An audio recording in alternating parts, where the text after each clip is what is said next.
Vishnu Shenoy will be able to give you a better picture about design and design thinking. So I would like to, hand over this session to Vishnu. So Vishnu, if you may, please. Yeah. I hope I'm audible. Thank you. Thank you, Akhil. It was a very nice talk.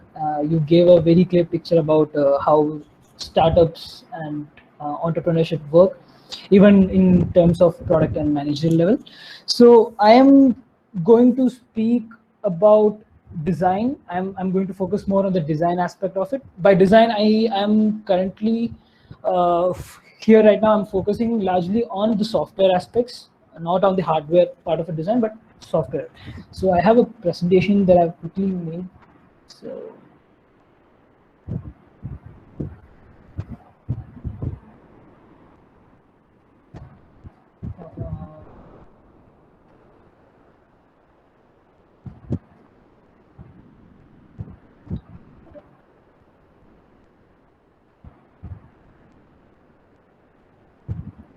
okay, if you could just hold on, there's some problem. Just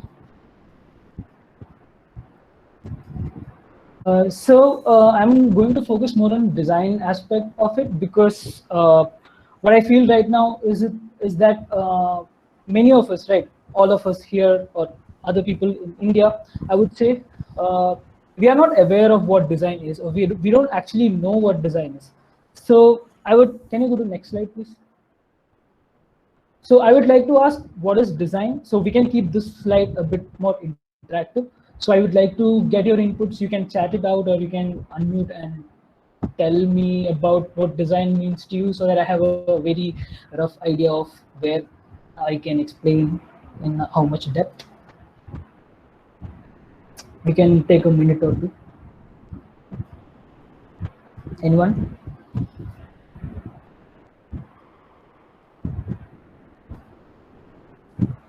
Maybe instead of chatting, you can also, unmute yourself and just. Yeah.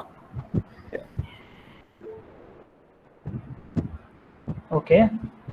Converting concepts into visual form. Okay. Keep coming, guys. I mean, maybe design can be something. Design can be something which is made as per the client requirements, like okay. something productive thing before moving into the development phase. Like something is we can say blueprint, something a blueprint to before the development phase. Okay. Okay, great. Anyone else? It's basically a plan. Okay. Plan as in like? Sir, can I say? Sir, it is basically, sir, a plan of action means to deassemble and it, put it in a chronological manner. Okay, great, great. That's a good perspective. Anyone else? Quickly. Sir, design is to convert a visual form into a more technological aspect. Okay. More of a detailed approach. Okay. Okay, visual solutions. Right. So, okay, great. Yeah, so all of you are right. Somewhere here and there, we all have touched upon it. It's all good. So, Akhil, can you go to the next slide, please? Yeah, so we all know what this is, right? If you see this image here, we know what this is. It's a very primitive tool. So I'm going to take you guys to a very historic Stone Age era, where we didn't have access to what you call technology, internet, and all those things. So we used to use these sort of tools, and these tools have some purpose, right? What is that purpose? In the first of all, what is that purpose? The purpose would be to save ourselves from other people, to save us from animals. The purpose would be to hunt, for food. Maybe we are done with fruits. Let's move to animals. So how did we end up here? Like the sharp tools. I mean, it's not. Maybe it's an accident, or maybe before this, people might have, like the humans, primitive humans, might have used to throw the stones, and accidentally at some point of time there might be a sharp stone, which pierces the animal. They found out that, okay, this is one way to approach it, and it makes the hunting more easier, right?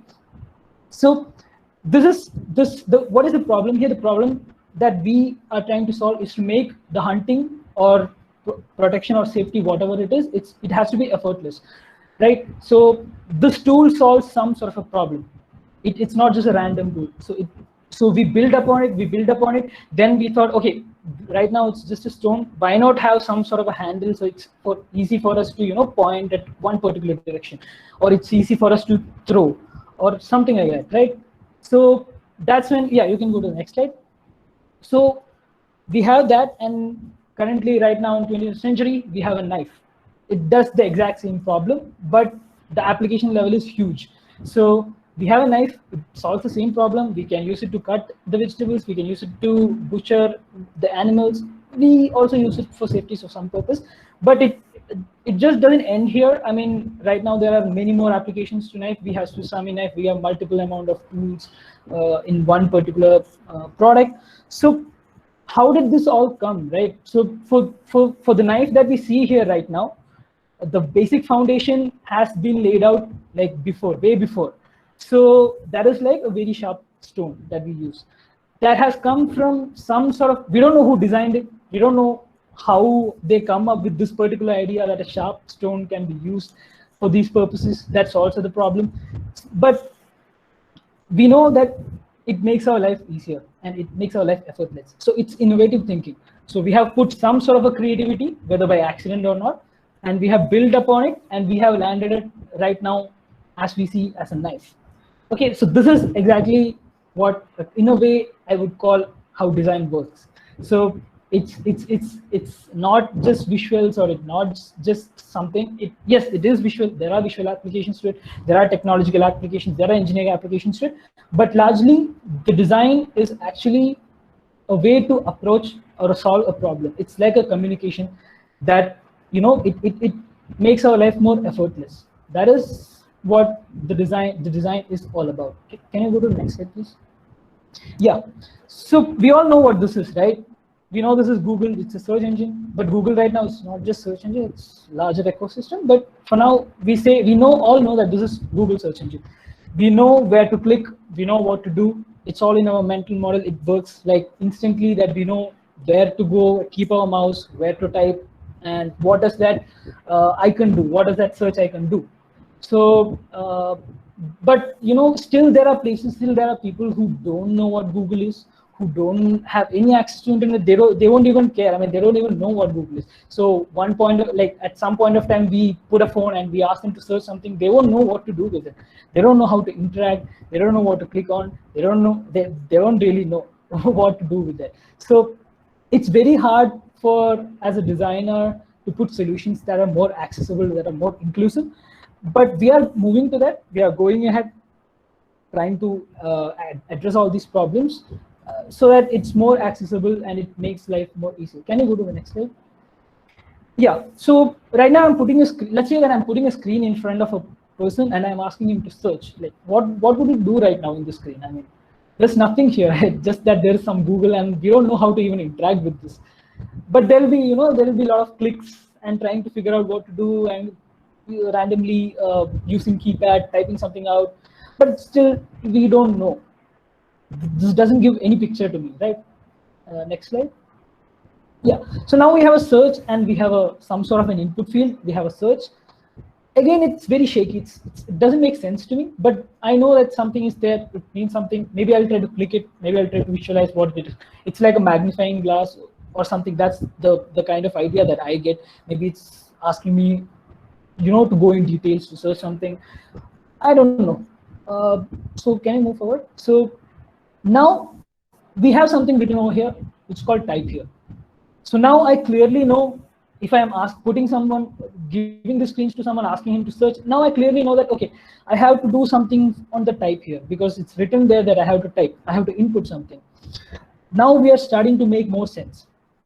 Okay, we have to input something. We have to do something. Yeah, you can go ahead.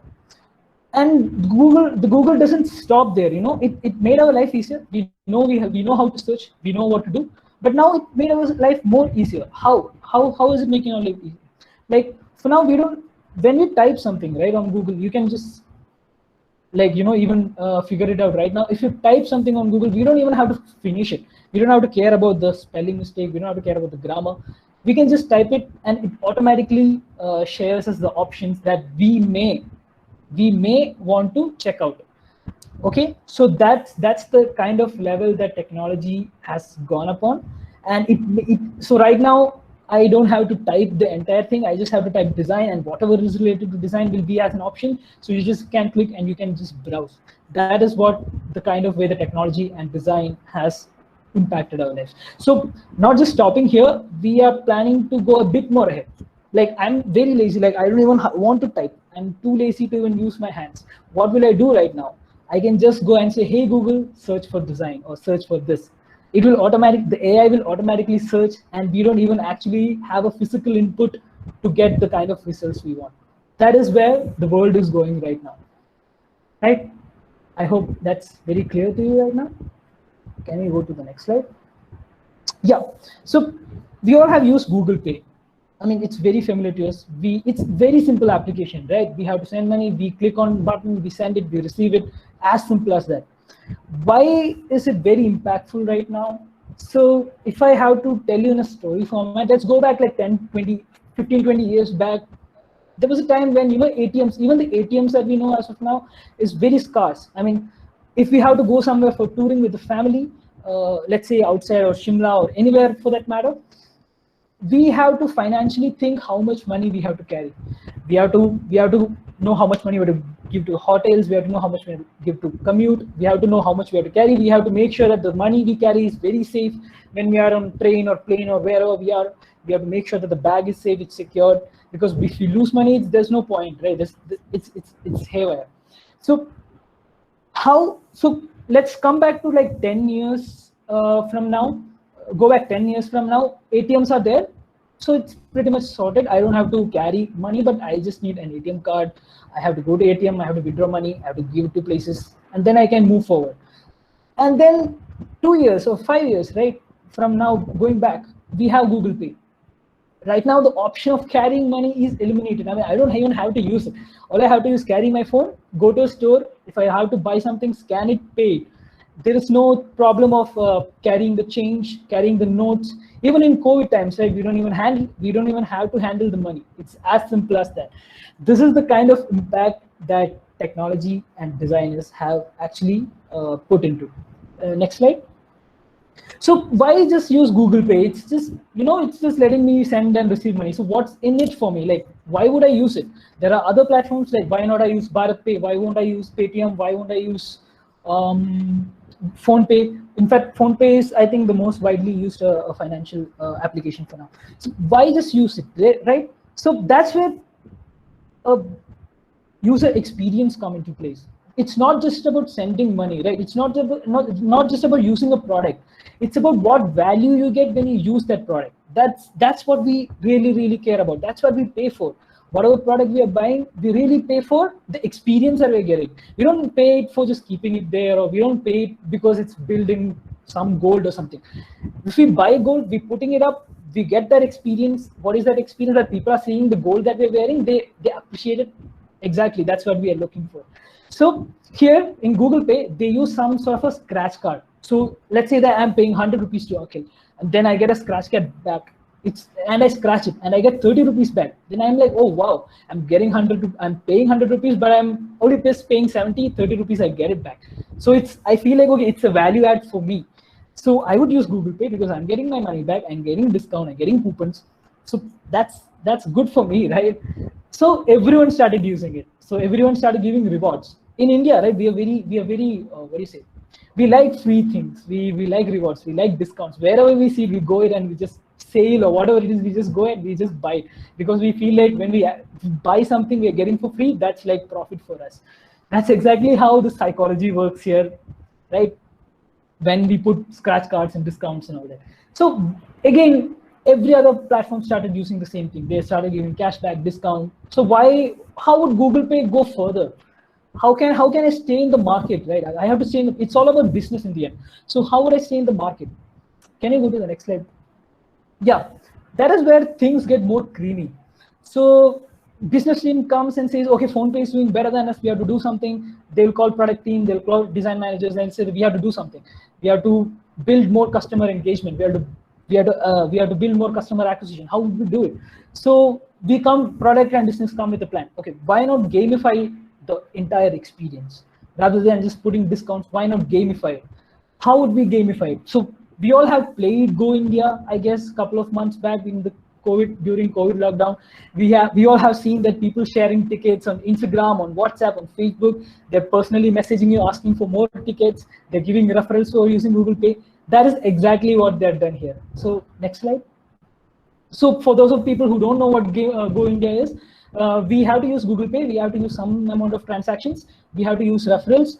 And when we do that, we get tickets. With that tickets, we can go to the Google Pay and go visit more countries in digital format. Okay, we can visit more countries and we get more tickets. In the end, when we visit all the countries, we earn around 100 or 500, whatever they mentioned here. We get it good. If we don't, I don't know, that's a different experience. But what have they done here?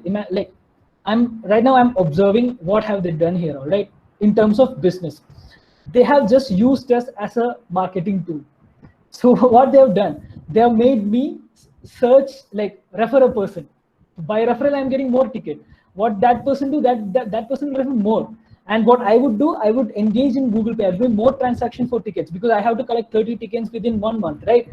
And I'm putting it on WhatsApp. I'm putting it on Facebook. I'm personally messaging people, asking them to come and give me tickets. That's building user engagement. That at the same time is building customer acquisition. So they have used us as a marketing tool to, push forward their Google Pay platform. But at the same time, I'm also getting experience. What is that experience? I'm getting rewards, and I'm able to get that treasure hunt. So I want to win. I want to win a competition. I want to be crowned as the Go India champion. So I want to play it. Why not? So this is what, business, design, and tech have come together. They have put forward some sort of a solution to stay up in the market. So this is overall how the industry works, no matter where it is. Okay, so next slide. Yeah, so I'm quickly going to jump into design thinking. It's largely focused on how we approach design. These steps are pretty, Akhil has already mentioned what this is. I'm just going to focus more on design aspect, but overall it remains the same.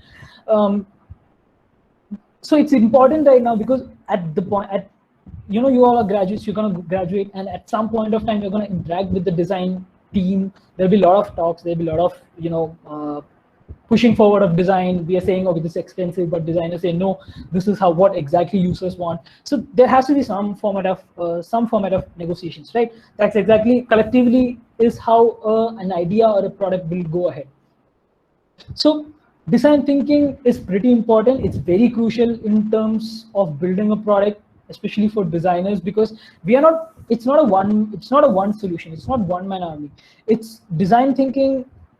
I can't just randomly, design some Google search bar and say this will work for a user. Maybe it will work for 1 or 2 people. Will it work for 100 people? I don't know. Will it work for 1,000 people? I don't know. It's getting more crazier, right? I mean, I can't imagine the scale that it's going to impact. Imagine Uber, which is a very global company. They're building an amazing product. We all are using it. We don't have any problems in using it. Even if there are problems, we are trying to, it's very easy to figure out. That's how the design has impacted. It's very easy to figure out things. And to figure out things in a very simple manner, it takes a lot of effort. So we have to understand what these efforts are, what we designers take efforts, to put forward ideas that solve problems.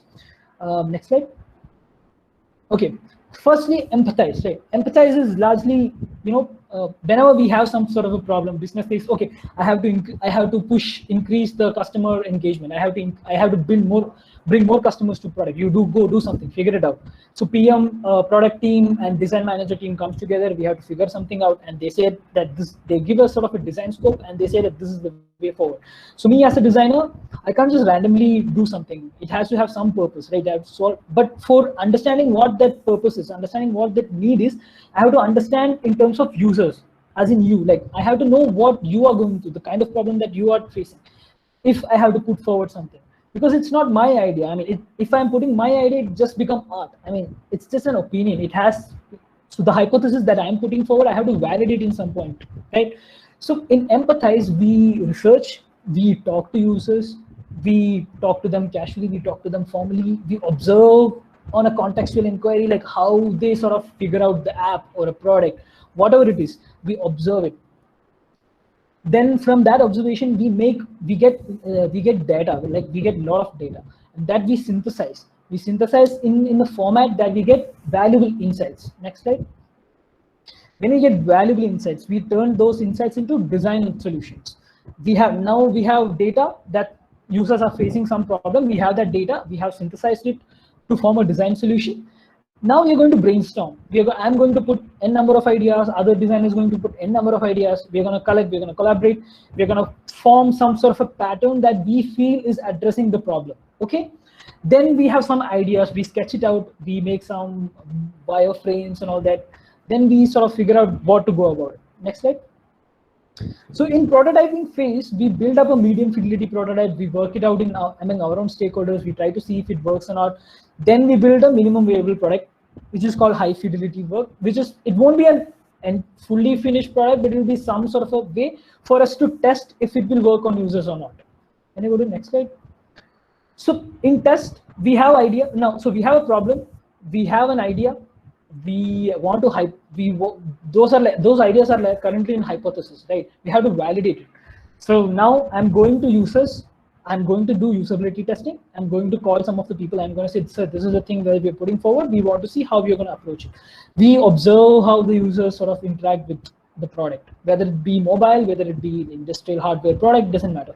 We observe how that product works with the user.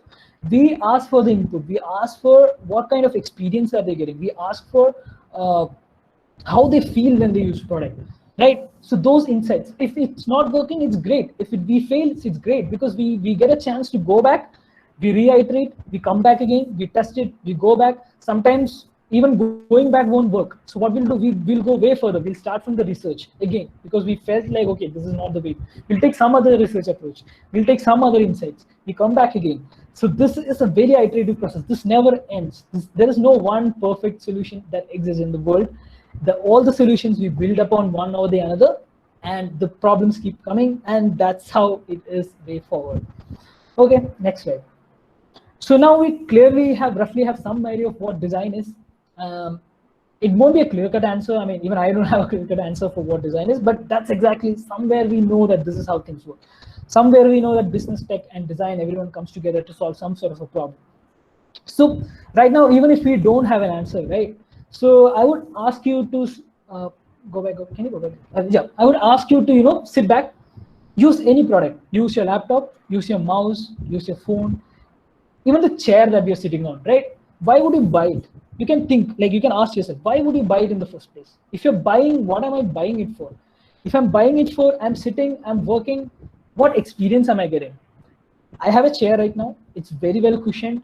I'm sitting, I'm able to work for 9 hours straight without even getting up. That's like good thing for me, right? It's giving me an experience that I embrace. I'm like, okay, I paid 10,000, 20,000 for this chair. I'm sitting on it. I feel like I can work for 9 hours straight. That's giving a very good experience. What is that experience catering to? That I can work for 9 hours. That's like add-on to it. So next time when we are approaching some product, we can think of why did we buy it, and what sort of experience are we getting. The money that we are paying for is not just for product to be there or use it or solve a problem. It's also for the experience aspect. We have to value that a lot. So that's all from my side for now. I hope it's very insightful, and I hope it gives some sort of a managerial, some sort of a approach in terms of design as well as managerial levels. Thank you guys. Thank you for staying in. I know it's very late. I think we are open to questions now, right? World over neural network is gaining popularity. Where does India stand in terms of AI development?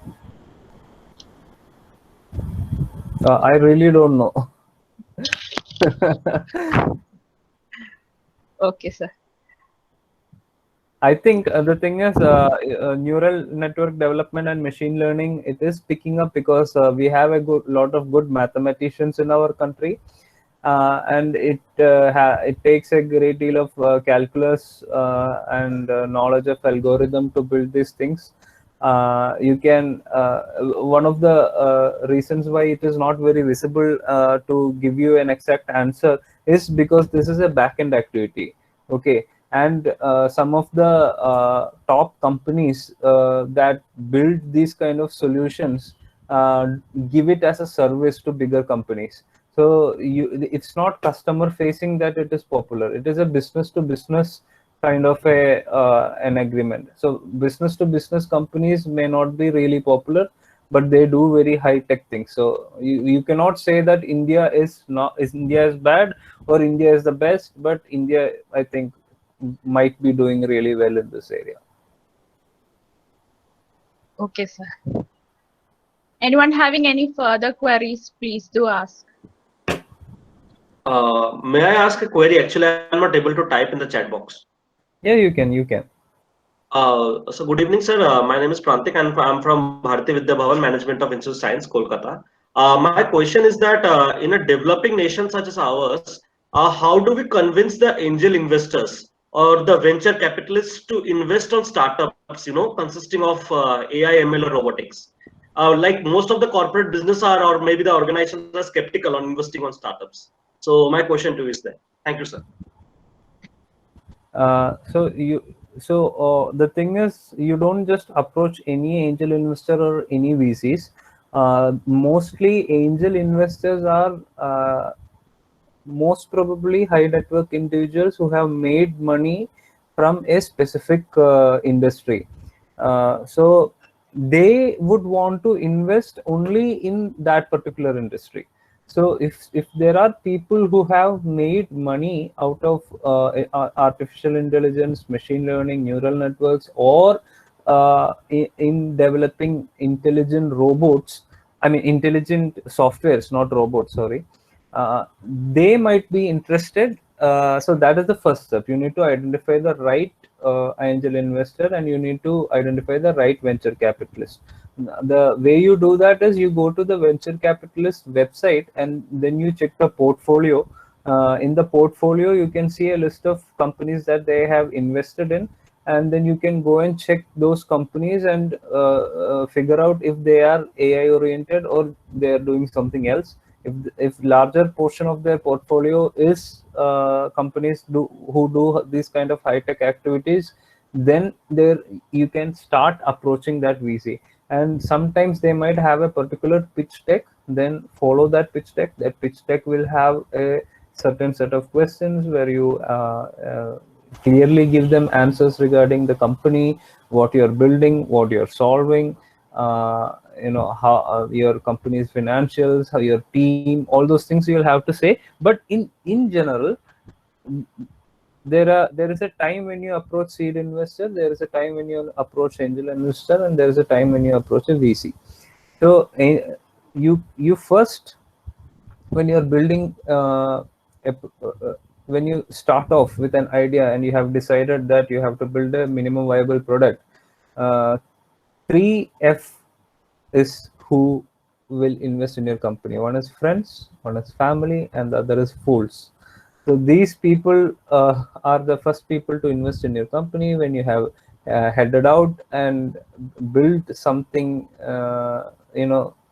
You have built a better idea. You go to a seed investor, and then you discuss with him. The seed investor is basically someone who might invest, say, 5 to 10 lakh rupees. So you go to him, you show what you are building, you tell them your interest, and you sell the future to them. Then they might be interested in investing a shorter amount of money. And then you go to the angel investor who is interested in your department of interest, and you go to him and you again give him the pitch deck, and you convince them. I mean, you tell your story to them, tell them all the improvements that you are planning to give them. I mean, planning to give to the market. And it usually it also takes their efforts, right? So some of the it might be actually a viable product, but they might not invest. So that is the reason why some of the VCs have very famous anti portfolios. So what that is companies whom these VCs decided not to invest but became unicorn companies. So some companies have given up. They didn't think it was right to invest in Uber at an early stage, and look at where Uber is now. So they did not realize, I mean, they did not want to invest in Amazon, but where is Amazon right now? So they gave up on Airbnb. Where is Airbnb now? So it doesn't matter if some angel investors and VCs, give up on your idea. Really, if you really believe in it, then you should go ahead. And when you approach a venture capitalist is when you want to scale up. You have built your products, you have customers, you have, say, a 1 year of revenue with you, and then you go to a venture capitalist for scaling up. You don't just go to a VC because you feel that you are ready. You may not get the investment. Thank you, sir. Thank you for your insight. Just to add up on this, do you think the government is taking sufficient measures? Like we do have the Atmanirbhar Bharat program, but do you think government is taking up sufficient measures for the investing on the what do you say, the seed capital? I would say for the startups. So The initial capital. My opinion is that they could be doing better. I don't know. So the central government had a Startup India initiative. So we are not aware of any scheme that we can apply to get funding. So there are some mentorship opportunities, and most of the money is being spent in event management and portraying the startup ecosystem rather than I think developing a scheme where companies can apply and they can present their ideas and then get a proper funding. So that is to my knowledge it is not there. But I think when we in Kerala, there is Kerala State Industrial Development Corporation, KSIDC. So they had a scheme. We were beneficiaries of that scheme, and we got nearly 25 lakh investment as seed fund towards our project. So KSIDC is one company that you can attempt to contact. They might be having some schemes, but I am not aware of schemes from central government because so one other thing is there is, once you have developed a prototype, commercial prototype, and you want to make it a convert it into a production version, then you can apply to Technology Development Board, and I think it is Department of Science and Technology, DST. They are having some schemes, so you can check that. Technology Development Board is where you can attempt. I think till from 1 crore to 3 crores to 10 crores and all, I think they are willing to contribute. But it is not conventional startup way. It is like you properly pitch in, just like a regular technology company. You don't go there as a startup, not with the startup mindset. Okay, sir. So thank you very much, sir. Thank you. Yeah, thank you for the question. Yeah. Hello, sir. Hello. Can I ask here? Because there is I can't type too much. Yeah, you can ask. Sir, I am Grinsan Haldar from Bharatiya Vidya Bhavan, Institute of Management Science, Kolkata. Hello, Grinsan. Sir, I heard that someone, Google or Facebook, I just forgot, they made 2 robots with AI. But when they build that, they see that the two robots are talking each other with a different language, which human being can't understand. Okay. So after that, they are seeing that they stop that project. So what do you think? Do you should do the AI or robots in future? Is that human being in dangerous position or something else? just to give, like, there's a on YouTube there's a movie, 1 hour documentary called AlphaGo. I think you all should check it out first to understand what kind of thing the AI can do. It's Go is a game. It's a very cognitive, it's a very challenging game, one of the very much challenging game in the world. And the tech people have built this AI to sort of beat the champion of Go. I mean, you all should check that movie out just to have a perspective of where we are. Akhil, you can get it. Yeah, Greenson, so thank you for asking this question and giving a chance to clarify this. So it's a common question that most people have, that is artificial intelligence, machine learning, and robot going to take over the world and put humans in some kind of a difficult situation, right? That's the question, right, Greenson? Yes, sir. Yes, sir. Yes, sir. Because they think so they can think that human being is. Yeah, I understand your question. So you don't have to put yourself in mute. Maybe we can make this a kind of conversational Okay. 5-minute answer. The thing is, when humans don't understand what is happening, they panic, right? Yes, sir. I think that is what happened with these two robots. Okay.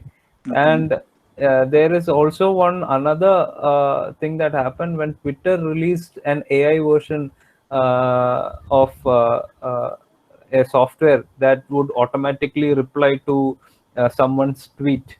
What it turned out to become is a racist machine. So that machine did not become racist on its own. What you need to realize is it is taking data. So data from millions of users, and then it is deciding, okay, what is the popular response to give that most people would like to hear. So what the interesting thing is, most people are racist. That's why that's why most AIs turned out that way. But seriously, on a serious note, what is it that robots require to survive in this world? I mean, when you look at robot, it is, or artificial intelligence or machine learning, do you think that it can survive in outer space? No, sir. Why? Does it require oxygen? No. Does it require water? No. Does it require food? No. Does it require energy? Energy needed. Yes. From where? From any kind of, they can. Solar? Sorry? From solar energy? Solar energy they can use. Yeah. So don't you think it is possible for them to survive in the outer space? Yeah, it's possible. Yeah. So why should they share Earth with humans? I think they can't. They would not share. What you need to realize is, Earth is a very dangerous atmosphere for the robots to live, because robots can get rusty, and our Earth is covered three-fourths with water, right? So Earth is quite humid. So that will create the robots, that will kind of require the robots to be kept in a very safe environment without a lot of temperature variations for them to survive. Don't you think so? So I don't think so, because if they can make in each other, if they can make in each other, then they can make it in good quality or something else which can survive in without Earth or. Yeah, so they can provide, they can build themselves excellent materials, and then why do they have to limit themselves in Earth? So by human nature, humans are very curious animals, right? Yes, sir. And humans want to explore things. Yeah, human wants to explore the universe, right? That's why we are trying to go to moon, we are trying to go to Mars, we are trying to colonize Mars. Isn't that happening right now? Yes, sir. So what are the limitations for humans to live in Mars? They need water, they need food, they need environment. Yeah. But robot doesn't need all these things. But sir, they will get the full infrastructure here to survive, na? To make but the but robot, but new the robots or anything. infrastructure of so you are talking about a very high advanced intelligent robot, right? Yeah. That can surprise human thinking, human abilities. Yes, sir. So in order to coexist, don't you think the instead of killing humans, it will be able to build products for humans and sell it to them? Sorry, sir. The robot, the emotionally aware robot, which is very intelligent, it will be able to sell products to humans, right? Yes. And then it can, that robot can become a billionaire or a trillionaire. It might be, but they Yeah. can. So with that amount, he can purchase material from Earth and escape Earth, right? Why should it be bounded by the limits of Earth and the limits of human mind? So that is how I am thinking. Just to briefly tell you. So that is how I am thinking. If it's an intelligent, if it's, I don't think it is going to happen. Frankly speaking, it's a very stretch of my mind to imagine that robot is going to become aware anytime soon with the kind of technology we have right now. But even if some very far in the future, even if some robot is to become aware, I don't think that it has to survive on Earth all its life. It can roam around the universe and it can explore the universe. It doesn't have to be bounded by the limitation of the human mind, right? So that is how I'm thinking. I don't think that humans are at a threat. Even though I don't think it is going to happen that the robot is going to be aware. Even if the robot becomes aware at any point of time, I don't think that it will be bounded by the limitation of a human mind. It will probably escape. Don't know, sir, but there is a doubt, but I am not Yeah, clear it's a about that. hypothesis. But I have doubt. Yeah. I am not clearing about your answer, sir. I don't know where I get the proper answer. But you won't get a proper answer for this. It is just a thought for food for mind. You can think with that, maybe. Actually, sir, I have lots of curious about that because I wanna start a startup about in robotics and AI. So Okay. that's why I want to know about more and more. You can read about it. It's a very interesting starting point. Okay, You will okay, sir. know what the technology limitations are. Yeah, yeah. Okay. Thank you, sir. Thank you. Thank you. Due to lack of time, we are actually forced to put an end to this discussion. Yeah, so you can share our email IDs with the team. If there is Okay, sir. something that you want to clarify, you can contact us. Okay, sir. Yeah. Like John F. Kennedy rightly said, we must find time to stop and thank the people who make a difference in our life. First, let's thank God Almighty for showering His blessings on us to make this event happen. I would like to thank our speakers for the day, Mr. Akhil S. Pai and Mr. Vishnu Shenoy, for spending time with us in spite of their busy schedule. It was a pleasure listening to you both. We are also thankful to the IEDC organizing committee, teaching and non-teaching staff for their never-ending support and coordination. Last but not the least, I thank my friends for their active support and participation.